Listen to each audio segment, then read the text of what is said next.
Bonjour, aujourd'hui je vais vous parler de l'influence mondiale de la France. La France exerce une influence dans différents domaines, notamment une influence géopolitique mondiale car elle fait partie des 5 membres permanents du Conseil de sécurité de l'ONU et elle détient le droit de veto. La France fait également partie des grandes puissances nucléaires reconnues et donc des grandes puissances militaires. Elle dispose de la deuxième zone économique exclusive au monde derrière les États-Unis avec 11 millions de kilomètres carrés grâce à ses territoires ultramarins, et elle est donc présente sur tous les océans du monde. La France est une grande puissance économique, la 6e puissance économique du monde.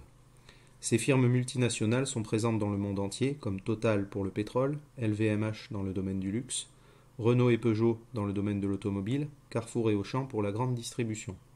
La France est aussi la première destination touristique au monde avec 80 millions de visiteurs chaque année. La ville la plus visitée étant Paris, et les monuments les plus visités étant la cathédrale Notre-Dame et la tour Eiffel. L'influence culturelle de la France est également mondiale. Le français est la 8e langue la plus parlée dans le monde, avec plus de 70 États francophones et plus de 250 millions de personnes qui parlent le français à travers le monde, surtout sur le continent africain, au Maghreb, en Afrique noire, mais aussi en Amérique du Nord, au Canada. Le cinéma français parvient à concurrencer le cinéma américain.